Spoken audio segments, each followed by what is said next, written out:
estatutaria y una ordinaria, representa la profundización de un modelo que se ha implementado desde la Ley 100, restringiendo la autonomía de los profesionales de la salud y fortaleciendo el papel de los agentes dominantes que hoy se llaman EPS, pero que luego se llamarán gestores.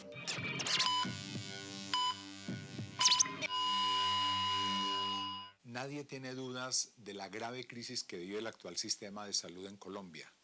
Y no solo no tenemos duda de la crisis, sino que la sentimos en carne propia. Se necesita un cambio, pero no un cambio de forma, se necesita es un cambio de fondo en este modelo.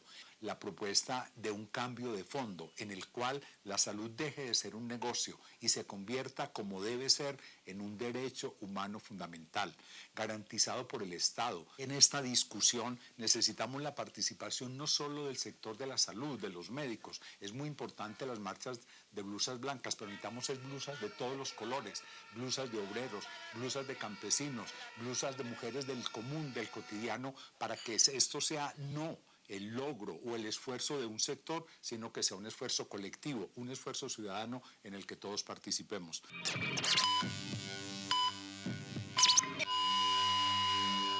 El país todavía no ha entendido el papel de las EPS.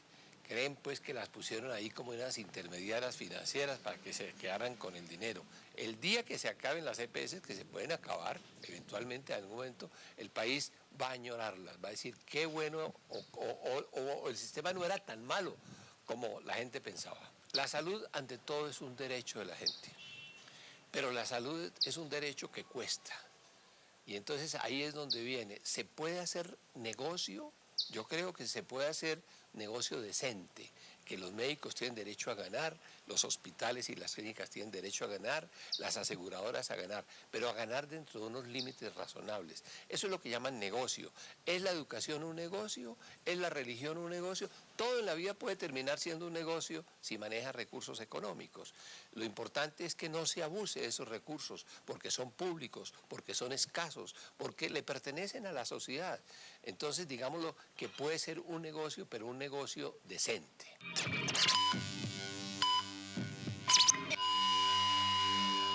El negocio en la atención de la salud es una perversión moral. Ese proyecto de ley, de llegarse a aprobar, nos dejaría en peores condiciones de lo que estamos actualmente. Y es muy difícil pensar que estemos peor, porque atravesamos la peor crisis que ha habido en salud en la historia del país. Y esa crisis se debe a que el sistema de la intermediación no funcionó. Y llevamos 20 años. ¿Cómo es posible que ahora el ministro presente algo que la fortalece y la perpetúa? De manera que ese proyecto de ley es inaceptable. Afectaría tremendamente a los pacientes porque desconoce que la atención de la salud es un derecho humano. Uno como médico no le puede negar a un paciente tratamiento simplemente porque esa enfermedad no está en el plan de beneficios. Sería transformar las EPS en administradoras, a las cuales se les pague por su servicio y no tengan incentivos distintos del pago, pero no tengan ninguna función de control, ni auditoría, ni de pago, ni de manejo de los dineros. Simplemente cumplen unas funciones de tipo administrativo por los cuales se les paga. No basta con ajustes de forma y funcionamiento, sino que se requiere un cambio de fondo que resuelva de manera concertada, definitiva y realista los problemas estructurales del modelo y permita garantizar de manera efectiva la salud como derecho humano fundamental y no como negocio.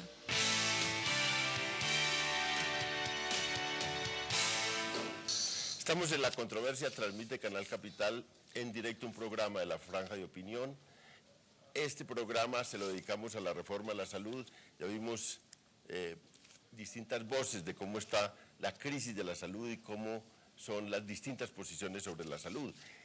Estamos en problemas de atención al paciente, estamos en un programa o en un sistema que hace agua, pero hay una cosa muy dura que es también que adoba todo esto, que es la corrupción y los escándalos tan bravos de corrupción en las EPS. Se dijo que se iban a incluso los titulares de prensa decían, bueno, no más EPS, no más intermediarios de ese tono que han tenido hasta ahora. Y estamos acá con el viceministro de Salud para empezar esta discusión. A los televidentes hay que presentarles un poco cuáles son las bondades de esta reforma que ustedes defienden y en qué cambia el sistema que viene de atrás y que ha hecho crisis. Muy bien, muy buenas noches. Yo diría que lo primero que tendríamos que decir es que la reforma la venimos haciendo ya hace cerca de 3 años.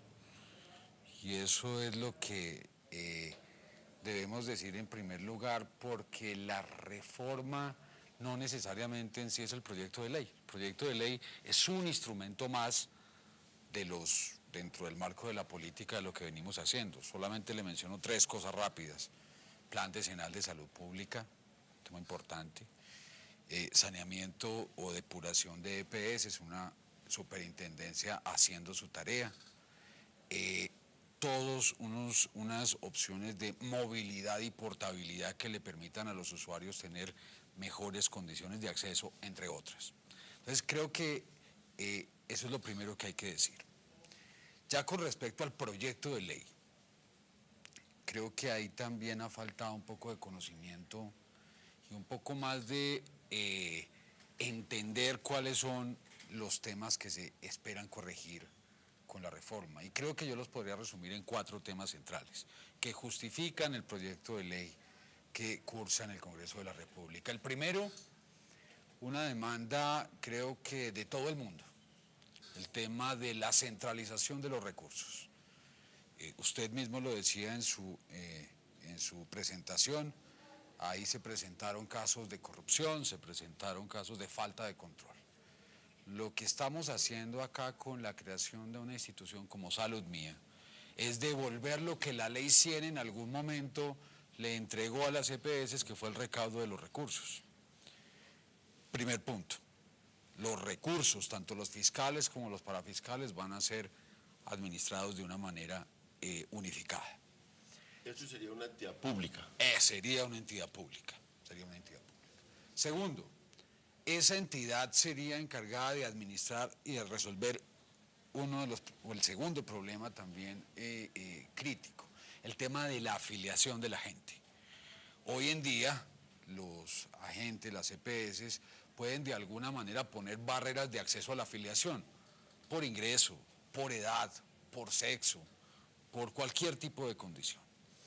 Lo que estamos proponiendo acá es que esta entidad sea la encargada de administrar el portal de afiliación de los colombianos y que de alguna manera la población pueda de una manera libre escoger quién quiere que sea su gestor de salud.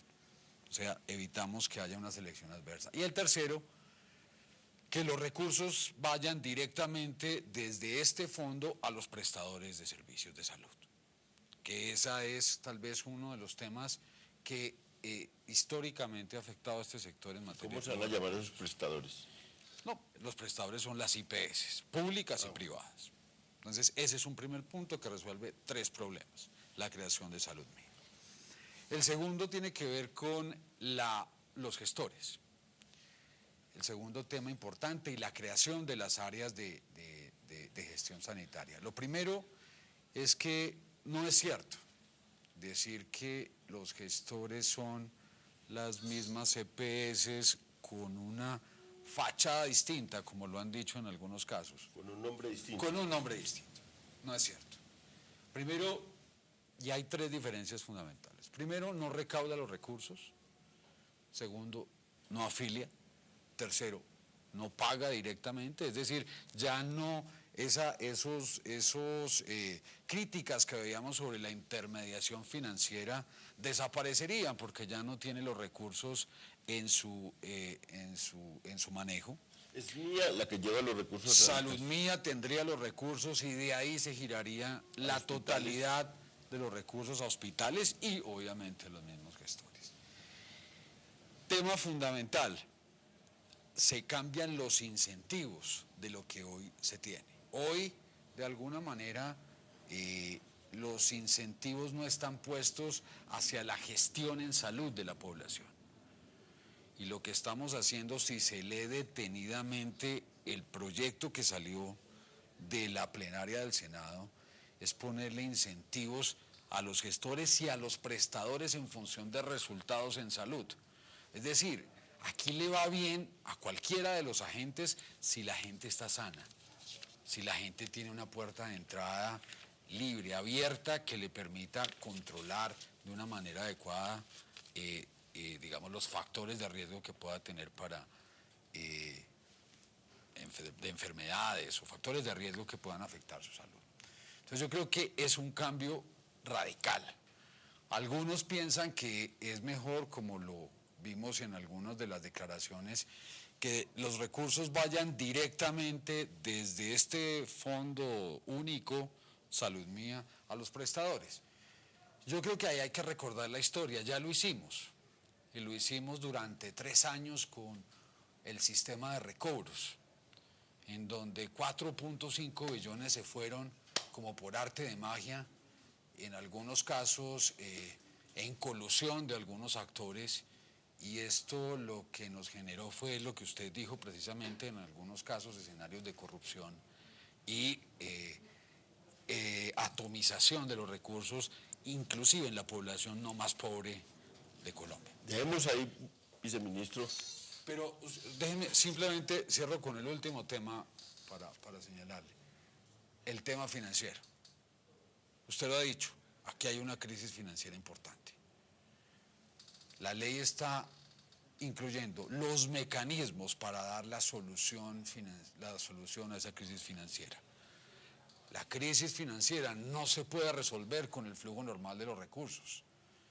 Aquí hay casi 10 años de acumulación de deudas que hay que resolver para que este o cualquier otro modelo pueda funcionar.